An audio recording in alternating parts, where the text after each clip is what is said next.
This is a disaster. I cannot film like this. I gotta clean this up. That's my chair. It's not Graf's chair.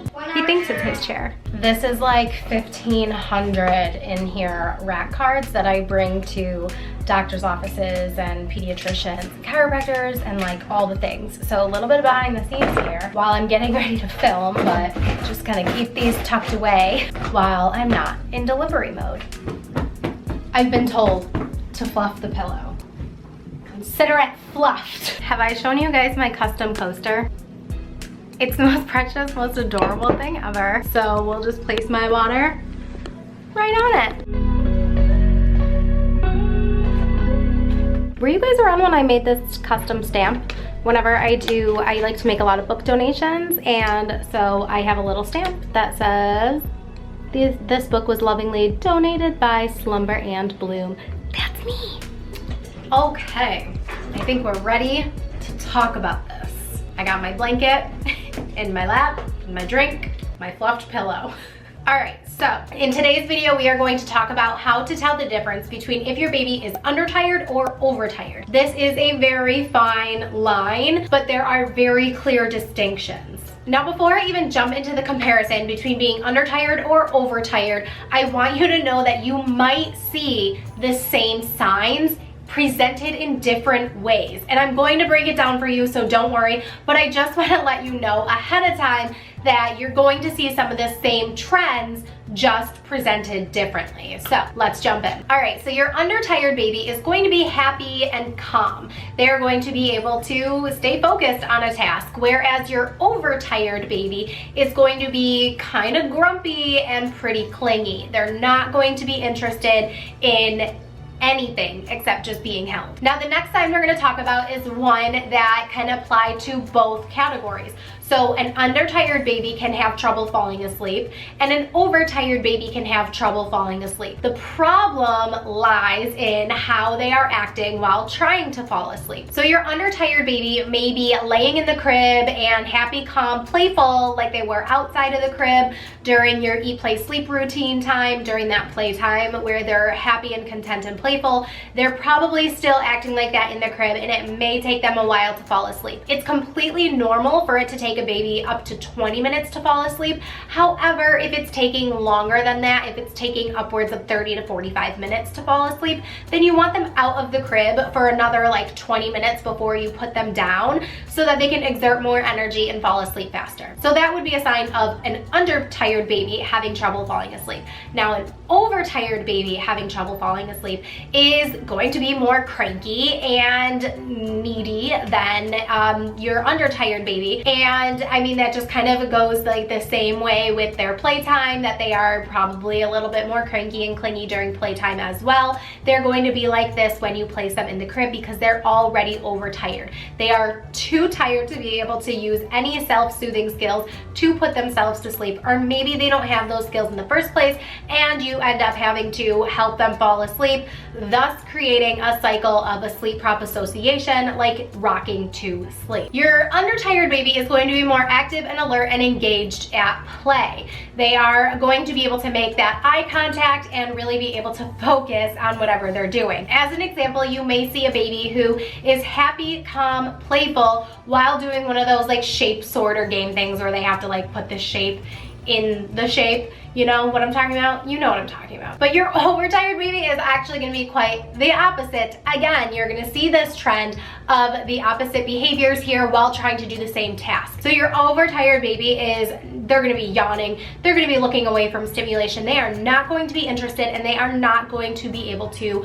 put the shapes in the shape sorter, probably getting really frustrated, rubbing their eyes, and not wanting anything to do with it. So you could probably guess that your overtired baby is going to have higher amounts of cortisol and running on adrenaline.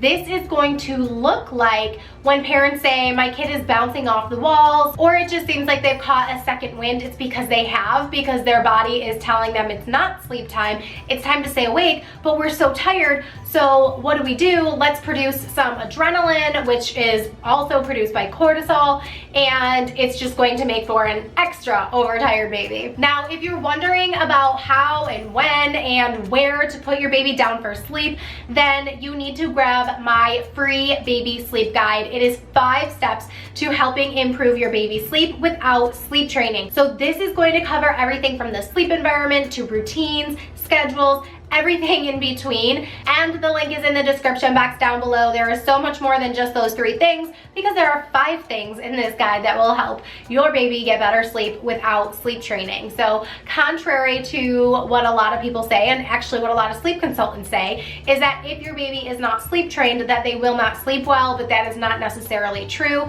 You can improve sleep without sleep training by using the things that I suggest in this guide. However, at some point your baby will have to learn self-soothing skills. So moving on, let's talk about more ways to know if your baby is undertired or overtired. The next thing we're going to talk about here is having a normal feeding schedule and a snacker kind of schedule. So your normal feeding schedule is probably the family that is following the eat, play, sleep routine. They're following their proper wake windows and making sure that the baby is getting full feedings every time they eat and not just snacking as a sleep association to fall asleep and or stay asleep. So those overtired babies are probably using feeding as a sleep prop association. So that means that these babies are suckling just enough milk to be able to fall asleep and lull into dreamland. They're probably only sleeping for 30 to 45 minutes and having a short sleep cycle, not being able to fall back asleep on their own because they're overtired and needing that breast or bottle again to fall back asleep for a longer nap. Now that is going to bring me into my next point, is short naps. So your undertired baby may take a 30 to 45 minute nap and wake up ready to go, time to play, let's do this, because they did not build enough sleep pressure before the nap to be tired enough to sleep for an hour or an hour and a half. Now your overtired baby, they already struggled to fall asleep independently. They were already overtired. They were already crying and having a hard time. They may be taking a short nap and waking up crying, fussy, and needing help to either fall back asleep or just really needing to be soothed by their caregiver to be calmed down in any way, shape, or form.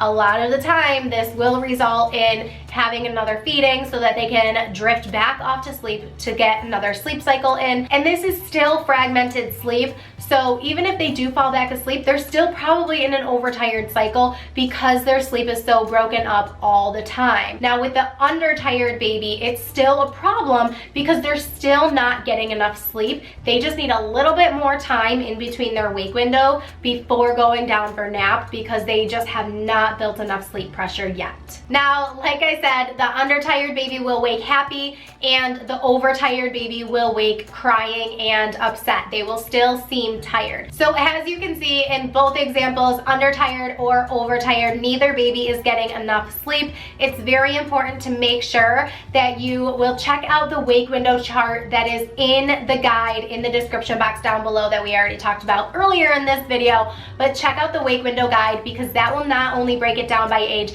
how much sleep your baby needs during the day, what their wake window should be, how much sleep they need overnight, and the total amount of sleep they need in 24 hours. Make sure you grab that guide and use it as a guide, not a hard and fast 100% schedule that you should be using for your child because it's not always that simple. You need to use the wake windows as a guide. I actually have another video all about wake windows and how to use them if you want to check that out now after you finish this video. Don't forget to grab 5 steps to improving your baby's sleep without sleep training, and keep blooming. Mwah.